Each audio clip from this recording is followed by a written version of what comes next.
Le week-end dernier, dans le process qui me mènera à la MCC, j'ai mis mon premier dossard de l'année pour une course de prépa. J'ai participé à la Combloran et j'ai pris le départ du format L, ce qui correspondait à 25 km pour 1500 mètres de dénivelé positif. Avant de passer au débrief de cette course, et pour ceux qui ne me connaissent pas, je m'appelle Gianni, je suis préparateur physique pour Train to Summit. Je m'occupe principalement de la planification et du suivi des entraînements pour les trailers qui souhaitent avoir un cadre d'entraînement adapté à leur rythme de vie pour performer à leur plus haut niveau et donc atteindre leurs objectifs. Sans plus tarder, place à l'analyse de ce trail, la Combloran qui a lieu sur les terres de Baptiste Chassagne. Bienvenue du coup dans cette analyse de ma course de préparation qui était la Combloran, comme j'ai pu le dire dans cette courte introduction. Déjà, je tenais à m'excuser auprès de toutes les personnes qui suivaient mes vidéos de préparation pour la MCC. J'ai eu des petits contretemps dans mes entraînements, c'était un petit peu décousu ces derniers temps suite à quelques blessures. Donc désolé pour tout. En tout cas, je vous ai préparé quelques contenus gratuits pour la suite pour les abonnés Instagram et YouTube qui vous serviront sûrement dans vos entraînements. Donc c'est des contenus qui ne sont pas à louper, que j'ai créés spécialement pour vous. Vous serez tenu au courant au moment venu, et tu verras aussi que cette petite blessure qui m'a eu dans mes entraînements, ça va un peu mieux, elle a disparu. Je vais essayer de reprendre l'entraînement un peu plus sérieusement, de manière un peu plus intensive dans les semaines et mois à venir, parce qu'au final, il ne reste plus que 2 mois avant la MCC. Il faut savoir que, comme je l'ai dit juste avant, je me suis blessé, donc mes entraînements étaient un petit peu décousu, je m'entraînais un petit peu au feeling, j'avais commencé un cycle spécifique pour me préparer à cette course qui est donc la Combloran, le 25 km au format L. J'avais fait un cycle pour m'attarder sur l'intensité spécifique à cette course parce qu'au final, c'est une intensité qui sera plus élevée que la MCC vu que la course est plus courte. Je vais pouvoir maintenir une intensité qui est plus élevée logiquement. Donc le but, c'était au final que ce cycle-là m'apporte des bénéfices sur la MCC. Malheureusement, avec cette petite blessure, j'ai été un petit peu coupé dans ce cycle. J'ai fait le début du cycle, puis la fin, je ne l'ai pas fait parce que j'avais un petit peu mal à la cheville. Je vous avoue que je n'ai pas trop de réponse par rapport à cette blessure. C'était une blessure entre guillemets nerveuse qui m'a un peu posé problème durant la course avec quelques décharges électriques. En réalité, pour être honnête, j'appréhendais un peu cette course parce que c'est une course de préparation sur laquelle je n'attendais rien du tout et que je voulais juste valider le travail que j'avais fait sur le cycle précédent. Malheureusement, le travail a été coupé assez vite. Je n'ai pas beaucoup évolué sur le cycle et les 2-3 semaines avant, j'ai quasiment pas fait d'entraînement spécifique. Donc, j'appréhendais un petit peu cette course et j'avais seulement 2 buts pour cette course. C'était prendre mes sensations pour la suite de la prépa. Où est-ce que j'ai des défauts? Où est-ce que je suis assez fort? Qu'est-ce que j'ai besoin de laisser de côté ou qu'est-ce que j'ai besoin de travailler? Et se mettre dans des conditions de course pour la MCC avec un dossard au niveau de l'alimentation, au niveau de l'hydratation, au niveau des vêtements, au niveau de la psychologie aussi, se mettre dans une course avec un dossard, s'arracher, se battre avec d'autres concurrents sur un format qui était plus court que la MCC pour valider, comme je l'ai dit, ce cycle qui n'est pas spécifique à l'échéance, mais qui n'est pas un travail à laisser de côté. Ça va me permettre d'être performant à la MCC. En plus de ça, j'avais vraiment pour objectif de prendre du plaisir sur une distance que j'affectionne particulièrement, sur des formats inférieurs à 3 heures comme ça, avec un petit peu de dénivelé et tout, et on verra ensuite dans l'analyse avec ce format de course, une montée et une grosse descente. J'avais aucun objectif de performance bien concret, j'avais quasiment pas analysé la course avant, je m'y suis penché la semaine d'avant et dans le lit à l'hôtel avant de partir sur la course. Donc voilà, c'était un peu comme des vacances entre copains, j'étais pas trop stressé, ce qui sera sûrement pas du tout le cas à la MCC, parce qu'à la MCC c'est quand même mon objectif de l'année, ce pourquoi je m'entraîne depuis quelques mois et quelques années aussi, parce qu'au final les entraînements passés me permettront aussi d'être performant à la MCC. Donc j'avais pas vraiment de stress, c'était vraiment une course pour moi, pour faire un point sur la situation actuelle et aussi déterminer les axes de travail sur les prochaines semaines, sur les prochains mois et sur cette dernière ligne droite avant la MCC au final. Si on parle un petit peu entraînement, comme je vous l'ai dit, j'ai pas trop fini le cycle spécifique pour me préparer à cette course qui est la Combloran sur le format L. En revanche, le mercredi juste avant, vu que j'avais pas trop de sensations au niveau des intensités, le mercredi avant la course, j'ai fait 1 heure à intensité spécifique. Alors oui, c'est pas très intelligent d'un point de vue entraînement, mais en revanche, d'un point de vue psychologique, c'est très bien. Ça me permettait de tester certains trucs. À quelle intensité je vais pouvoir partir? À quelle sensation je vais pouvoir partir au niveau du souffle, au niveau musculaire, au niveau de la difficulté, au niveau de la fatigue générale. Voilà, ça va être de mettre des curseurs, de voir où est-ce que je pouvais aller et de me dire, ok, sur la Combloran, pardon, il va falloir que je ne dépasse pas telle ou telle valeur ou qu'il ne va pas falloir que je dépasse tel ressenti, sinon ça va potentiellement être difficile. Donc j'ai fait 1 heure à allure course. Si j'avais mené mon cycle du début à la fin correctement, je n'aurais pas eu besoin de faire cette séance à intensité spécifique pour la Combloran. On se retrouve maintenant du coup le jour de la course, le dimanche matin. J'ai fait un petit échauffement de 30 minutes. L'hôtel était à 1 km de la ligne de départ. Donc je suis descendu à la ligne de départ en trottinant très tranquillement. Une fois que je suis arrivé en bas, j'ai fait mon échauffement articulaire en 5 étapes comme j'ai l'habitude de le faire. Échauffement articulaire et échauffement global. Articulaire global, potentiation articulaire, ça fera l'objet d'une vidéo. Priming capsulaire, montée en température et boost du système nerveux. Ça prend 5-10 minutes, mais ça me permet en finale d'être bien prêt articulairement et de pouvoir passer sur l'énergétique. Au niveau de l'énergétique, la classique, 15-20 minutes à intensité progressive pour chauffer le corps. Et ensuite, je me suis mis dans une bosse et j'ai fait 3 accélérations à 3 intensités différentes. RPE 5, RPE 8 et RPE 10. Pour ceux qui ne connaissent pas le RPE, c'est une perception de l'effort, de la difficulté de l'effort de 0 à 10. Donc voilà, c'est la seule chose qu'il y a à retenir. J'ai fait 5, 8 et 10. Petite chose à noter là-dessus, c'est qu'à l'échauffement, sur l'intensité de 5 sur 10, j'ai été déjà monté à 176 BPM sur une côte qui doit faire même pas 1 minute 30. 176 BPM, le mercredi d'avant dont je vous ai parlé, où j'ai fait l'intensité spécifique, c'est ce que j'ai réussi à tenir sur 1 heure. Et mon corps a monté progressivement jusqu'à ces 176 BPM. Là, à 176 BPM, j'étais un RPE 5, alors que le mercredi, j'étais un RPE 6, voire 7. Donc à ce moment-là, j'étais un peu perdu. Je me suis dit, est-ce que je suis en forme? Est-ce que je suis fatigué? Est-ce que je vais être très haut au départ puis je vais exploser?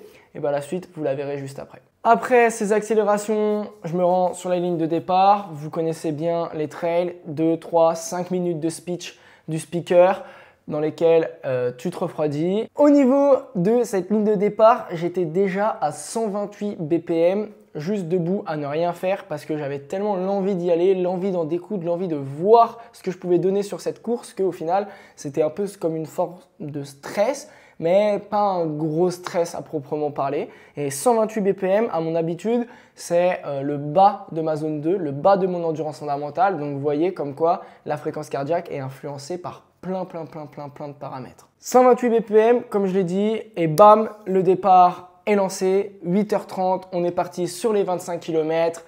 Je pars prudemment et je te retrouve sur l'analyse de cette course sur Nolio. Donc je t'emmène avec moi, let's go, on se retrouve sur le PC. Allez, voilà, on y est. Donc on analyse cette Combloran, on est sur l'application Nolio, une très bonne application pour suivre tes entraînements. Vous avez vu le temps que j'ai mis, du coup, 2h30. On verra ce que ça donne tout à l'heure comme résultat. La distance, 23 km 4. Je tiens à faire un petit aparté sur la distance. Il y a des personnes qui l'ont fait, qui ont 24 km 6. Il y en a d'autres qui ont 24. Donc, pour mettre les niveaux un peu de partout, on va dire que la course est 24 km. Comme ça, c'est au niveau de tout le monde. Par contre, au niveau du dénivelé, on avait quasiment tous pareil, 1400, 1450 mètres de dénivelé. Mon allure moyenne, la VAP pour ceux qui se demandent, c'est la vitesse ajustée à la pente. C'est-à-dire que si j'aurais couru ces 24 km à plat, au final, j'aurais couru à 4,41 au kilo. C'est des algorithmes mathématiques qui calculent tout ça. Donc voilà.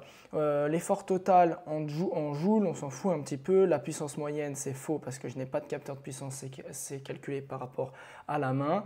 Le lieu Combloux, l'épreuve 25 km. Ma performance 17e, on verra ce que ça dit au niveau de la performance et comment j'interprète ça. La fréquence cardiaque 153 BPM, cette fréquence cardiaque moyenne, elle est fausse parce que en fait, vous allez voir que il y a pas mal d'endroits où il y a eu des erratums au niveau de la ceinture de fréquence cardiaque. Déjà, je n'ai pas pris à la montre, ça ne fonctionne pas, j'ai pris au niveau de la ceinture de fréquence cardiaque. Par contre, au niveau des FC max, ça c'est assez juste parce que c'était vers le départ et vous allez voir que la ceinture, la fréquence cardiaque a bugué à certains endroits, mais il y a des moments où c'était assez juste pendant assez longtemps. Donc 190 BPM de fréquence maximale. On a vu tout ce qui était calculé par rapport à la montre, les zones d'entraînement aussi et les allures, mais ça, c'est pas forcément très juste vu qu'on est en trail. Et du coup, moi, ça, c'est tout ce que j'ai mis moi-même. Toute cette partie-là, sensation, perception de l'effort, et cette note ici, c'est moi et moi-même qui a noté mes sensations. Donc, au niveau des sensations, franchement, c'était super.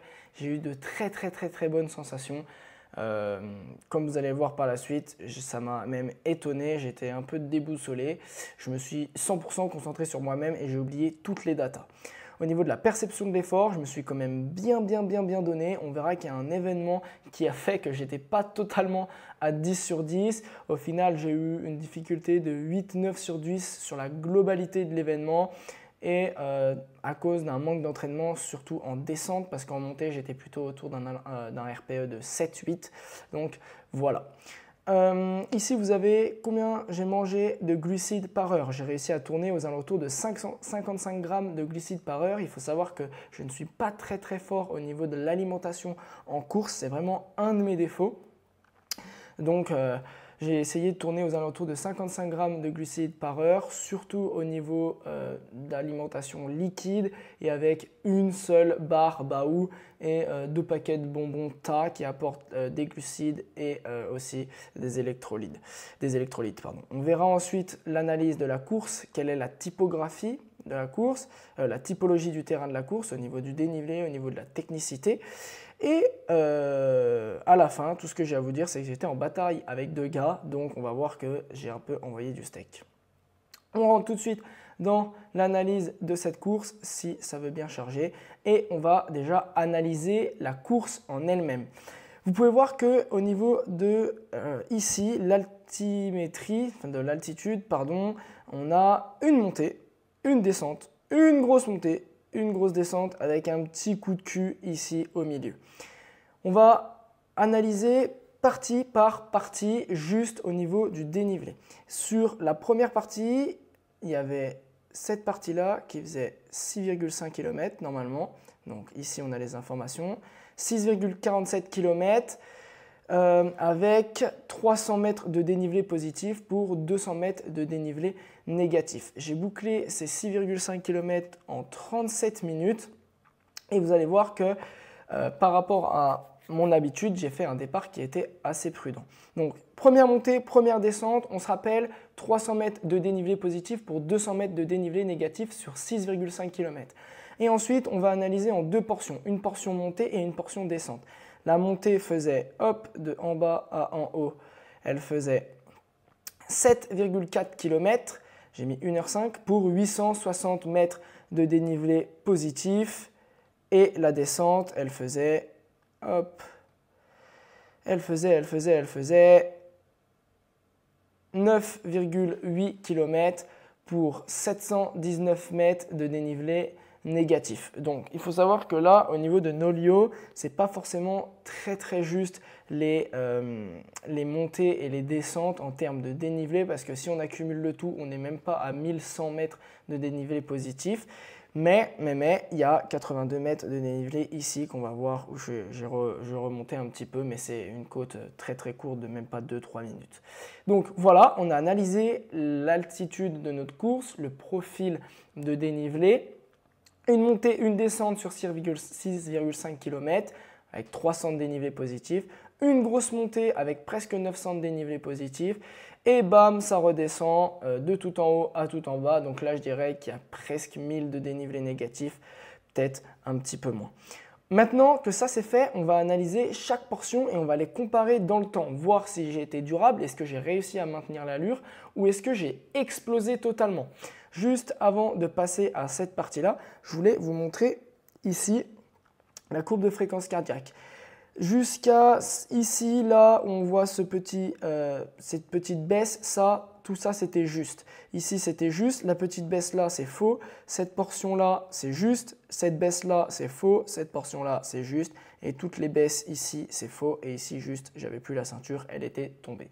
Donc ça, c'est à interpréter dans la moyenne de l'AFC. Vous voyez, la moyenne, elle prend en compte tout ça, ces minutes passées à basse BPM alors que ce n'était pas du tout le cas. Nous, on va s'attarder sur comment répondait la fréquence cardiaque.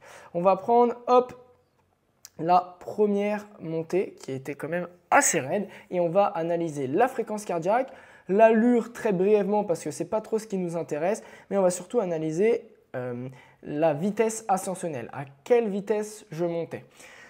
Donc, on va voir déjà qu'au niveau de la fréquence cardiaque, au départ de la course, elle est montée très rapidement. En même pas une minute, j'étais déjà à 180 BPM, ce qui était la même chose à 26 minutes. Ça, qu'est-ce que ça veut dire? Ça veut dire que mon échauffement a été très bien réalisé.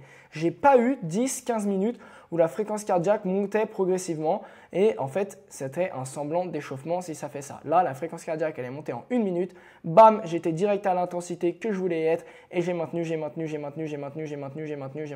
Ça, c'est très important à prendre en compte dans vos courses. Si jamais tu vois que tu as eu 5 minutes ou 15 minutes où ta fréquence cardiaque augmentait progressivement, c'est sûrement que tu étais mal échauffé.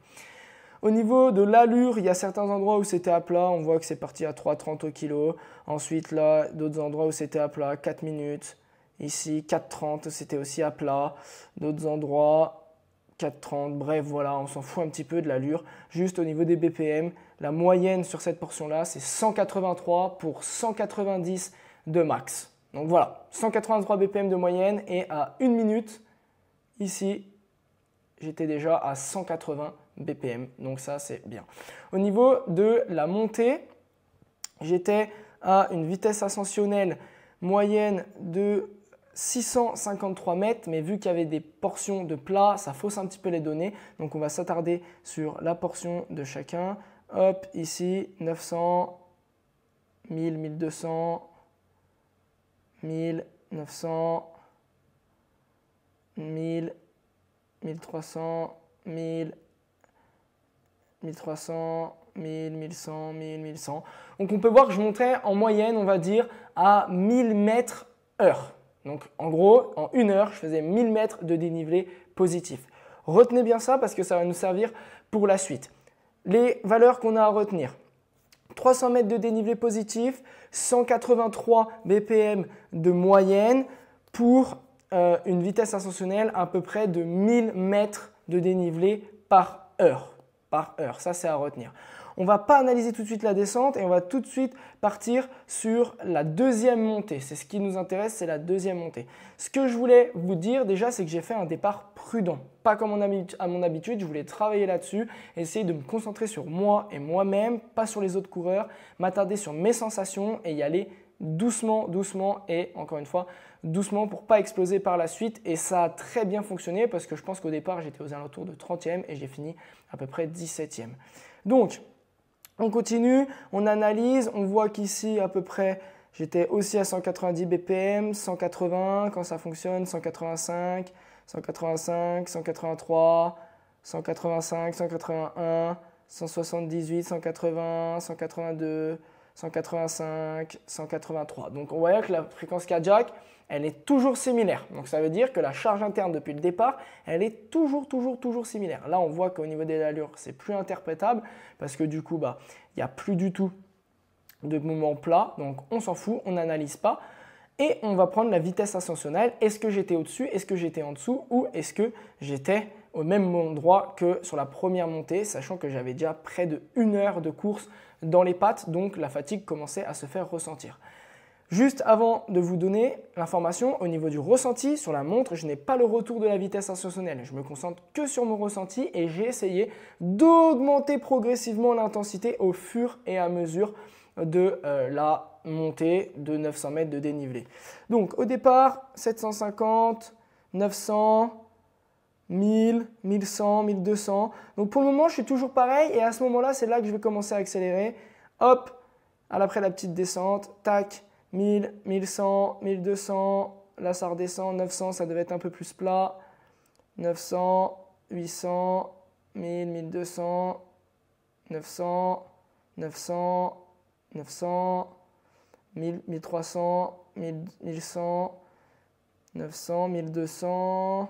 Et là, on voit qu'au fur et à mesure, bon, c'était de plus en plus raide, donc tu montes logiquement de plus en plus vite, mais ça augmente progressivement. 1200, 1200, 1100, 1200, 1300, 1100. Là, ça reste assez constant. 1200, 1300, 1200, 1100, 1300, 1800. Et à la fin, ça diminue la raideur de la pente. Donc logiquement, on monte moins vite. 800, 900, 1000, 1200. Enfin bref, ce qu'il y a à retenir, c'est que je monte à peu près à 1000 mètres par heure. Okay. Et ce qui est intéressant, c'est quand même que c'est une pente assez douce qui se raidissait à la fin. Donc ça, c'est à retenir aussi. On voit que mon intensité par rapport à la vitesse ascensionnelle n'a pas diminué. Ma fréquence cardiaque est restée la même. En revanche, au niveau du ressenti, j'étais un petit peu plus élevé que la montée, la toute première montée. Donc ça, c'est à retenir. Et on va prendre juste ce petit coup de cul qu'il y avait ici pour voir à quelle vitesse je montais. Là, il y a 60 mètres de montée et je montais à 1000, 1100, 1500, 1100. En gros, toujours à peu près la même vitesse, mais j'étais un peu cramé. Là, la difficulté était un peu plus élevée quand même, on va pas se mentir. Et la fréquence cardiaque, ouais, c'était un peu pareil. 180 BPM. Donc ça n'a pas trop bougé. Donc, on voit que sur 2h30, on ne peut pas parler non plus d'énorme durabilité, mais au final, mon effort a été quand même très constant. Je ne suis pas parti à bloc et diminué progressivement. J'ai même augmenté progressivement l'intensité au niveau de la perception et j'ai réussi à maintenir la même allure, la même vitesse ascensionnelle, la même vitesse tout court, parce qu'au final, si on lisse un peu l'effort par rapport à la pente, c'est quasiment similaire. Dans la première descente, qu'est-ce que j'ai analysé? J'ai analysé que j'étais à 170 BPM ici, bam bam bam, 170 BPM. Ça veut dire que le cœur est très bien redescendu. La descente était au final assez courte et je courais à peu près à, on va dire, hop, ici, on va voir ça tout de suite, à 3,50 de moyenne. Là, pour le coup, j'y suis allé un peu fort, mais le cœur est redescendu vite, donc ça, c'était un bon signe de fraîcheur. La montée était plus haut que ce que j'ai l'habitude. D'habitude, je suis aux alentours de 176. Là, j'étais au-delà de 180, 184, 185. Au départ, j'étais un peu incertain. Est-ce que je suis trop haut? Est-ce que ça va être difficile? Est-ce que je vais exploser? J'en sais rien. Mais quand j'ai vu après, dans cette première descente, que j'étais avec des intensités assez élevées au niveau de l'allure, 3,51 au kilomètre de moyenne. Bon, même s'il n'y a que 2 km, c'est quand même 3,51 de moyenne. Et surtout, la fréquence cardiaque est redescendue assez vite à 170 BPM et ça, c'est un point très positif. Donc, voilà sur la première descente. On analyse pour finir la deuxième descente. Hop, la vitesse. Donc là, on n'a quasiment plus les BPM, ça a quasiment tout bugué, mais on peut voir qu'à certains endroits, j'étais toujours à 180, 180, 183, donc aux endroits où ça fonctionnait, j'étais toujours pareil. Et au niveau du ressenti, honnêtement, j'étais toujours pareil. Au niveau de la vitesse moyenne, là, on est sur du 4,48. Après, à ne pas oublier qu'il y a un petit coup de cul ici, donc on va prendre la portion juste avant le coup de cul. La moyenne, 4,58. Normal, c'est une descente qui était un peu plus raide et un petit peu plus technique. On va voir que si je prends après ce coup de cul, c'est un petit peu moins raide et un petit peu moins technique et automatiquement là, on redescend à 4,22 au kilo. Donc ça, c'est à retenir dans vos séances de descente et dans l'analyse de vos courses. La technicité du terrain est très importante. Tu ne descends pas à la même vitesse sur quelque chose de très raide que sur un terrain un petit peu plus roulant et encore moins sur un terrain raide et technique. Là, pour le coup, au départ, c'était plein de racines dans tous les sens. C'était un petit peu technique. C'était pas non plus super dur, mais voilà, c'était un peu technique. Donc, à retenir quand même. Au niveau de l'allure, du coup, 4,22 de moyenne. On va voir à des portions, là, à peu près 4 minutes au kilo, 4,10, 4,40, 4, 3,54, ici, par là. Et là, ça, c'est l'erreur dont je vous parlais au début. J'étais en bagarre avec deux types. On était là pour la 15e place. J'ai accéléré. Et bam, le pied dans un caillou. Et ici, juste là, tu peux voir que en fait, je me retrouve juste à plat ventre avec le t-shirt tout déchiré. Heureusement, je ne me suis pas fait mal. On voit que je repars quand même assez bien direct à 4 minutes au kilo, à peu près 4,15. Voilà, au niveau de l'analyse de la course. Si je dois faire un débrief personnel, ma perception de l'effort est restée assez constante du départ à la fin. Je suis parti sur un RPE 6-7 et c'est monté sur un RPE 7-8, voire 9 dans la dernière descente parce que c'était là où j'étais le moins entraîné. D'accord ? Les descentes, c'était là où j'étais le moins entraîné parce que c'est ce qui crée le plus de contraintes, donc c'est ce qui expose le plus à la blessure si tu es mal entraîné. Donc voilà, au niveau de la descente et de cette course de la Combloran 25 km, perso je suis super content, j'ai eu de super sensations, j'ai bien réussi à manger à l'effort et l'allure est constante en descente, constante voire elle augmente en montée. Franchement, quoi de mieux, j'ai pas trop de points négatifs à sortir de cette course à part cette erreur de déconcentration et de vouloir trop en donner et se manger un caillou et se retrouver par terre. Voilà, des fois ça arrive, on joue et on perd. Les BPM sont assez constants. Je sais que je peux tenir presque 2h30 aux alentours de 180 BPM. Ça, c'est très intéressant. Mais au final, quand je compare à des efforts que j'ai déjà fait de 40 minutes à fond où je suis aux alentours de 188, c'est pas étonnant. Ça paraît cohérent, ça peut être tenable, peut-être un petit peu en dessous de 180 si on doit faire la moyenne sur toute la course. Évidemment, là, c'est faux parce que je ne peux pas analyser tout ça. Mais voilà ce qu'il faut que vous analysez sur vos séances. Et sur vos sorties et sur vos courses, le dénivelé, la distance, vous faites le ratio. Là, ça nous fait un ratio d'à peu près 58 mètres de dénivelé positif par kilomètre. En réalité, ça nous fait un peu plus. Ça nous fait 110 mètres de dénivelé positif par kilomètre, vu qu'il y a 50% de montée, 50% de descente. Analysez votre fréquence cardiaque, comment elle réagit au départ et comment elle évolue aux fonctions de la durée de l'effort. Analysez vos vitesses ascensionnelles et vos vitesses en descente par rapport à une pente, par rapport à une technicité. Et honnêtement, si vous faites tout ça, vous avez de fortes chances d'analyser correctement votre course. Je te remercie d'avoir tenu jusqu'ici. Je ne sais pas si cette vidéo t'aura plu. Moi, en tout cas, j'ai pris du plaisir à la faire. J'espère que c'était assez clair au niveau de ce qu'il faut analyser. J'espère avoir pu te donner des pistes d'analyse pour tes courses, que tu as pu ressentir mon ressenti lors de cette course. Et puis moi, je te dis à bientôt sur les sentiers, à bientôt pour de nouvelles vidéos. N'oublie pas qu'il y a des contenus gratuits qui arrivent très prochainement. Donc, ne loupe pas ça. Ça sera franchement bien pour toi. Allez, ciao!